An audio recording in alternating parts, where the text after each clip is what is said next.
warahmatullahi wabarakatuh. Alhamdulillahilladzi hadana lihadza wa ma kunna linahtadiya laula an hadana Allah. Asyhadu an la ilaha illallah wa asyhadu anna Muhammadan abduhu wa rasuluh la nabiyya ba'dah. Allahumma fasalli wa sallim ala Muhammadin wa ala alihi wa sahbihi ajma'in. A'udzu billahi minasy syaithanir rajim. Bismillahirrahmanirrahim.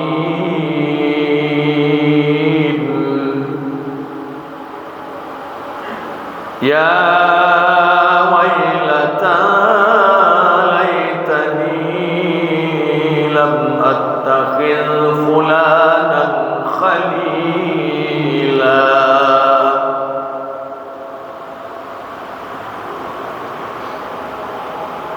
Allah berfirman pada surat Al-Furqan ayat 28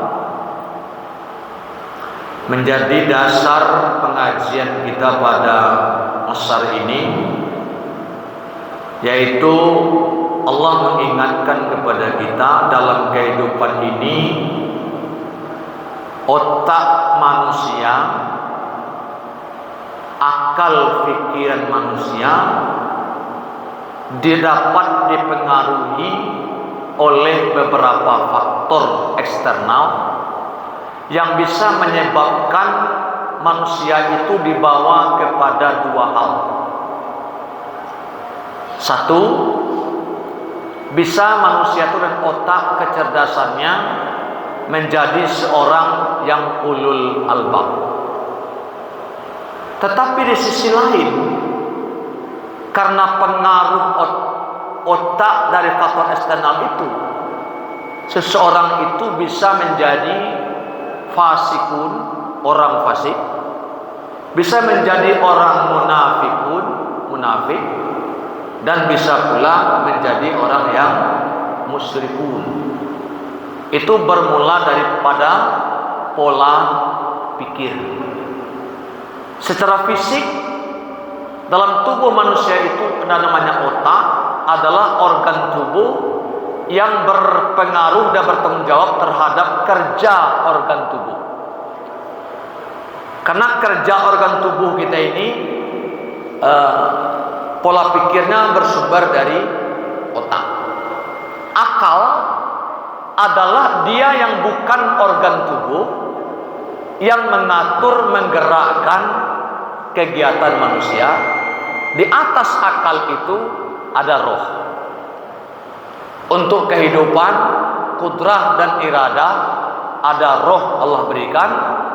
Tetapi daya akal yang Allah berikan kepada manusia, daya akal itulah yang menyambut ilmu, yang fisiknya ada pada otak, yang menyambut teknologi.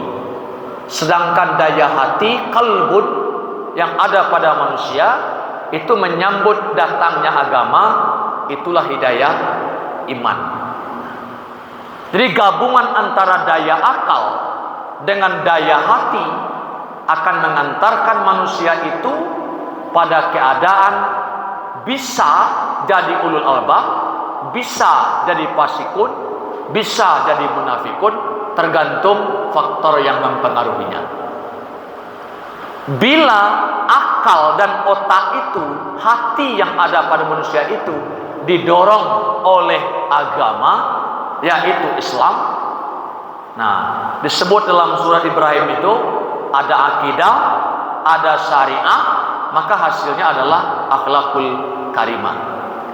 Nah, kaum muslimin jamaah asar rahimahullah, kita ambil contoh. Hati dan akal yang didorong oleh agama, pada surah Ali Imran disebutkan namanya orang itu ulul albab. Siapa mereka? Alladzina yadhkuruna Allah qiyaman wa qu'udan wa ala junubihim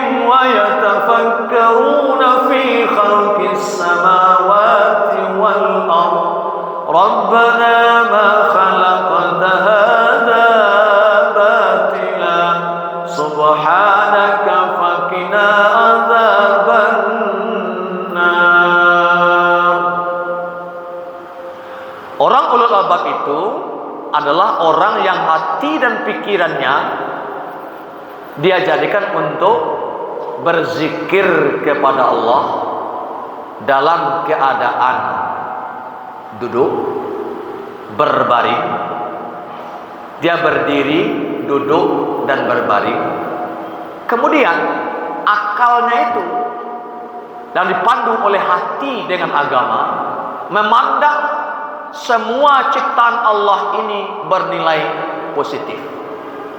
Karena akal itu tidak akan sanggup memikirkan zat Allah, tapi hanya akan bisa memikirkan ciptaan Allah Subhanahu wa taala.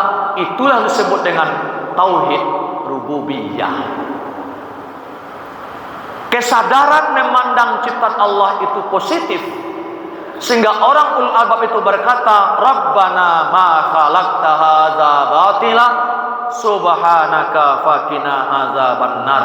Tidak ada yang sia-sia ciptaan Allah itu, semuanya ada manfaat. Maka perumpamaan Allah dalam Al-Quran, termasuk perumpamaan tentang nyamuk. Nyamuk itu walaupun dia punya filosofi, makhluk yang mengganggu, makhluk mendatangkan penyakit, makhluk yang serakah, tetapi karena kemampuan orang ulul albab memandang seekor nyamuk, penyakit diantar oleh nyamuk. Orang mikir bagaimana cara mengobati sakit yang didatangkan oleh nyamuk. Lahirlah dokter spesialis di bidang DBD, bidang malaria, bidang kaki gajah.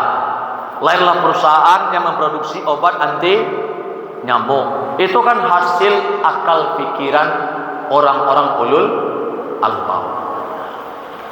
Tapi bagian kedua, manusia bila tidak diiringi hati dan pikirnya itu oleh agama kita maksud adalah Islam, yaitu Al-Quran dan Sunnah, akan bisa menyebabkan potensi yang ada pada dirinya itu jatuh kepada fasik.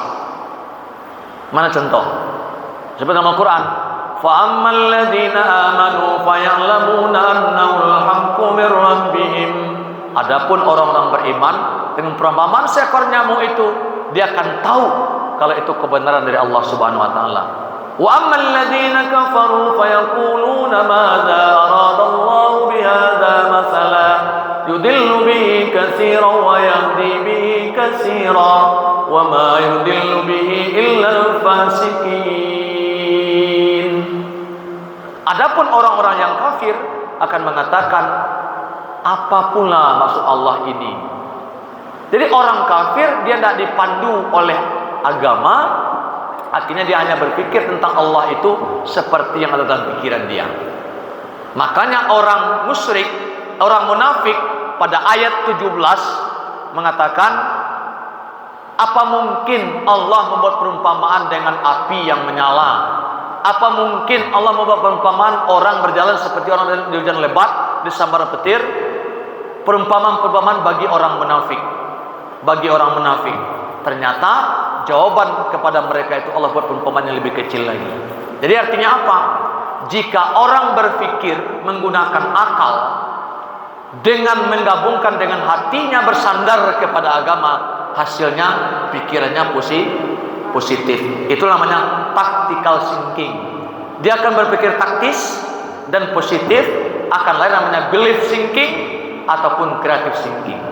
Itu disebut dengan bahasa Quran dengan husnuzan. Kalau orang berpikirnya negatif tentang Allah, tentang zat ciptaan Allah Subhanahu wa taala, dia akan berpikir negatif atau dapat disebut dengan suuzan. Mana contoh suuzan sederhananya orang? Pak Ustadz, kok kami belum kaya juga Pak Ustadz, sholatnya udah 20 tahun, zakat udah sekian, puasa udah 20 tahun, tapi Allah janji orang Islam itu akan diberi rezeki yang melimpah ruah. Itu namanya suuzan kepada Allah. Padahal kalau kita tahu, orang berpikir tidak Islam pun manusia, udara gratis, air gratis, bumi gratis. Sebelum ada manusia diciptakan sumber kemakmuran bagi manusia semuanya. Karena itu penting bagi kita menanamkan iman di dalam hati dan pikiran kita, akal dan sanubari, otak dipelihara dengan baik, sehingga menghasilkan pikiran-pikiran yang positif kepada Allah, kepada sesama, serta terhadap ciptaan Allah Subhanahu wa taala.